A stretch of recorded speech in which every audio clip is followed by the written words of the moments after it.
Boiling Springs Baptist Church right outside of Spartanburg. I met some of these fabulous people. Some drove from all over the Southeast to come to that. And y'all, we're hugging these people. That was us at the altar. We were on the Kirby couch.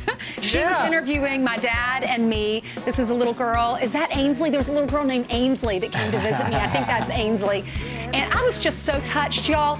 If you want a big hug, go to the South. They love Fox.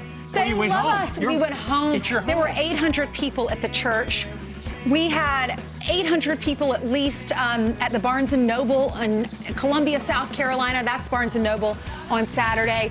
Y'all, the line was wrapped around the store. They love Fox. The South is awesome. And by the way, yeah, I heard it was an incredible crowd because my cousin was down there. Yes, your cousin was there. And this is one of those cousins you kind of, like one of my tight cousins. He's in fact like Caitlin's godfather. Yeah. So he came down, he says, you went out. He goes, I didn't want to bother her because the crowd was so big that I did not want to delay her in the line. So nice. A lot of my teachers that really influenced me were there. Y'all, thank you so much for watching us and keeping us #1. I'll be at Books and Greetings in Northvale, New Jersey at 1 p.m. on May 6th. That's this coming Sunday. So I need 800 people at that signing too, please. Right. New 800 Jersey. New people. Come on, New Jersey. Right. That's right. All right. Meanwhile, Michelle, I need you to come out. That's right. Will you be in town next Sunday? I think you're probably heading home. Well, I'm going to have to fly back just for that. I'll sign a book for you, I guess, if you can't make it right now. I would love one. You know, it's always good to go home again, and I always feel like this is my second home. I'm actually from South Jersey. Oh, yeah. So Close somewhat enough. South, right? Well, let's talk a little bit about our lead story today, something you wrote the book Invasion a long time ago about immigration and the problems that this country is having with it. As you look at these images, 200 people from the caravan hit that wall over the weekend. And what's interesting is apparently the Border Patrol, at the behest of the Department of Homeland Security, has changed tactics. Because now, rather than just letting them in like they did in the Obama years when they asked for asylum, they say, you know what? We've reached capacity. You're going to have to wait in Mexico. Yeah, that's right. How about that? What a novel idea. A Border Patrol that actually patrols the border, right? And this is a long time in coming. And I have said that I am so grateful that we do have a president who takes our border seriously. And the need for comprehensive immigration enforcement reform is no better illustrated than those pictures. Right. Look, they are scaling the walls, and this is something that it's not a wall. It's not a wall. It's a bad fence. It is a bad fence. That's right. And this kind of scene, of course, is something that we should show every day because it's something that ranchers and property owners and families with children have had to face for the last 20, 25 years. They've been under siege. It is a war that has been undeclared, and finally, we are fighting it. Michelle, we got to go back to those prototypes and find one that they're not going to be able to sit across. Yeah, because you got to first off let these people know there's only one way to get in the right way. Yes. Because this is not them against for us. It's not as Hispanic. Yes. This is who's doing it the right way, and is it right for them to jump ahead of them because they scaled a wall? Yeah, that's right. And we've got like 8-foot fences, 10-foot fences, 13-foot. No fence. No, it's not about a fence. It's about putting a physical border barrier that actually matters and send that message. And what you said, Brian, is very important and needs to be reiterated over and over again. Look at me, okay? I've got brown skin. My parents came here legally, and there are so many generations of descendants of legal immigrants to this country who are the most vocal proponents for making sure that our borders matter and that we have an orderly immigration system that discriminates between people who want to do here good and who respect the sovereignty of our country and people who are here to do worse. Well, from October to December, nearly 80% of asylum seekers passed the initial screening. I'm being told that few of them will likely win asylum. But how do you determine whether or not they are in danger if they go back home and we have to catch and release them into our country until they come into court? Do you think that needs to change? Well, here's the thing. Here's why the asylum system has been turned into a complete joke. Mexico already offered asylum to each and every one of those people in the caravan.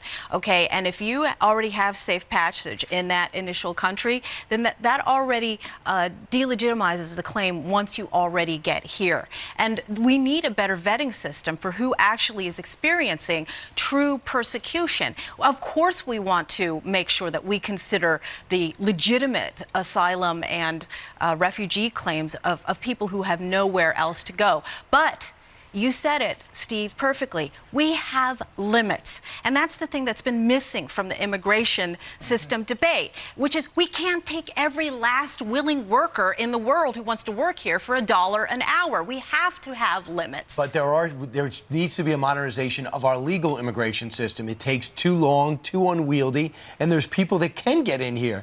You know, people has been on this line for over 10, 15 years, and they've done everything right. Exactly, Brian. You know, one of the biggest tropes, one of the biggest mantras that you always hear is, well, we need a path to citizenship. There are many paths. There's an alphabet soup of visas that are available to people. And the key that you just talked about, Brian, is that we need to get that legal system in order. There are hundreds of thousands of people who are waiting. There's a huge backlog, and that needs to be fixed. Michelle, there's another topic we want to talk to you about. As a woman, White House Correspondents' Dinner, Michelle Wolf, comedian, she is making fun of Sarah Huckabee Sanders' looks, and she's saying she didn't do that, but she compared her to Aunt Lydia, Handmaid's Tale. Yes. I Googled her, not exactly a compliment.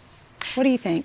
You know, I've been fighting the misogyny of the left for 25 years, and it is finally erupted for people that they can see it. It is so transparent, dripping from people in Hollywood and journalists. And I have to say, it's a complete disgrace that there wasn't a single person on the dais that interrupted that woman as filth was coming out of her mouth. And I cannot tell you how proud I was to be a conservative woman, to see the dignity with which Sarah Sanders bore those slings and arrows. I have faced it. So many of people have faced it, and it's time for the left to reckon with it. I watched Sarah Huckabee Sanders. I thought, as a woman, I would be having to fight back as a man or a woman. When someone's attacking your appearance and you're doing the best you can as a working mother, I'm surprised she didn't get up. I'm surprised she didn't cry. I don't know if I would have been able to be that strong, but let's hear it if you missed it.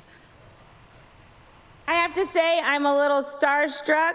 I love you as Aunt Lydia on The Handmaid's Tale. She burns facts, and then she uses that ash to create a perfect smoky eye. Like, maybe she's born with it. Maybe it's lies.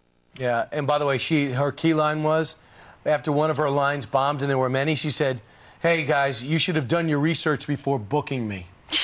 She does this. This is what she does. She's from The Daily Show, so you know she despises President Trump. And then you look at her act. That's what her act is. It's an attack. And that is why we have to turn this around on the leadership at the White House Correspondents Association. Because actually, Michelle Wolf is right. They knew what they were getting, and they wanted it. And this ruse that it's all okay because it's comedy, that is the shield of immunity with which all of these liberal comedians always cloak themselves in, to spew the worst kind of hatred and intolerance of people whose views that they disagree with. But I want to get back to this thing about conservative women again, because I've been the target of a hate rape list along with other prominent conservative women. Look at what happened to Sarah Palin during her vice presidential candidacy. They called on gang rape for her. They called on assassination. They used the worst kind of vile imagery of any conservative woman who dares to stray from the liberal Orthodox plantation. And you know what this is going to inspire? A generation of independent young girls to stand up for their values of being pro-life, of being pro-Second Amendment, of being pro-limited government, because that is the most empowering thing that women can do and believe in. Well, the White House Correspondents Association is going to have to change that show, because even people on the left have said, whoa, Yeah. Way over the line. You know what? It's a joke. They're saying now, oh, maybe we need to change the format. No, change your attitude and change your filthy mouths. There you go. There's a reason the New York Times stopped going in 2008. Yeah. It's become just a little too chummy. No, but I will say they were there. I saw a lot of New York Times reporters. Officially, they have stopped going since 2008. All right, Michelle, thank you very much. And congratulations on your big show last night. Thank you. It was the Manhattan Film Festival, crusading on behalf of wrongful convictions. We were very pleased that we were able to cross the aisle and find common ground on left, right, and center. It actually does happen in America. And by the way, CRTV Investigates. It's your series. You bet. Thanks, guys. Great to see you. Good to see you, too. All right, 18 minutes before the top of the hour, Mike Pompeo wrapping up his first trip as the new Secretary of State. That happened overnight as the Trump administration doubles down on pressure for North Korea. We are live.